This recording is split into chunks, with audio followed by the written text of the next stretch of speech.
It's qualifying day in Monaco, always one of the most important and intense track sessions of the year. And of course, we're very excited. It was tense in the pits that day. It always is here, small and cramped like a pressure cooker. Nico's first hot lap looked very fast and committed, one in the bag. Lewis, though, was significantly slower. He so desperately wants that first Monaco pole.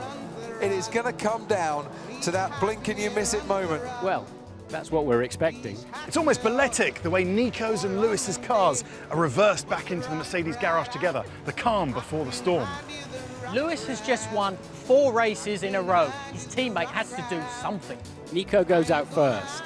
All 10 cars, and Hamilton being the last one of those, out on the racetrack. And then with exactly 1 more minute on the clock, we now watch Nico Rosberg start what will be his final lap. Nico or Lewis?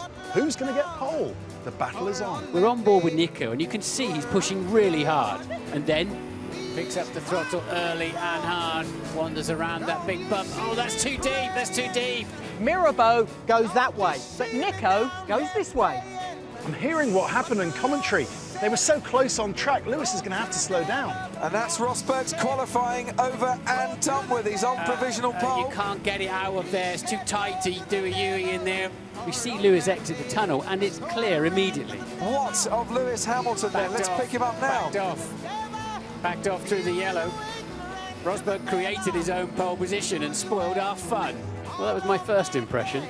My interpretation was different.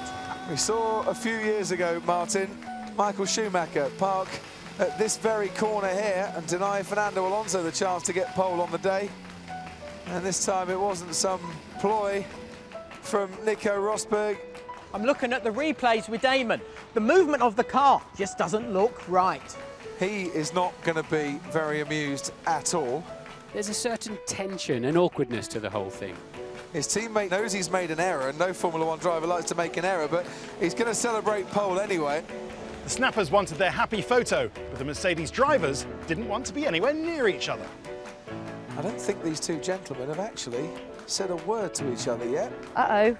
Got to interview these two in a minute. This could be interesting. Ricciardo comes into the pits in the Red Bull. The handshakes begin, but nothing between the Mercedes drivers. Hamilton is not a happy man. Putting myself in his shoes, I'd be angry too, and suspicious. Tried hard to be quicker because Lewis gave him a hard time, and he braked late and nearly lost it. I tell you, if he would have tried to go the corner, he would have crashed. Nico's mistake, ironically, and the subsequent yellow flags meant that you couldn't improve on your lap. Your feelings? Yeah, it is ironic. Okay, I'm up next. Of course, I'm sorry for what happened to Lewis. I didn't know where exactly he was. A stony-faced Lewis enters the pen. It's a strange situation to be in. Yeah, I can't say I've ever been in that position before. There isn't any feeling that there's anything cynical in this, is there? Who knows? You think he could have done it deliberately? I wasn't saying that. I remember it so clearly. I was standing right here and I asked 3 different championship-winning team bosses what they thought. They all thought Rosberg had done it deliberately. I was on the pole lap. I honestly don't think it's in the boy to do that. I was struggling to imagine Rosberg would do such a thing. But then we hear that Nico is under investigation from the stewards about what happened in Mirabeau. They think there's a case to answer. What do you say to those who believe you did it on purpose? Well, it's easy. It's easy for me to show that because it will be clear in the data that nothing's majorly different. What a session that was, and a defining moment for the relations between the two men and the World Championship.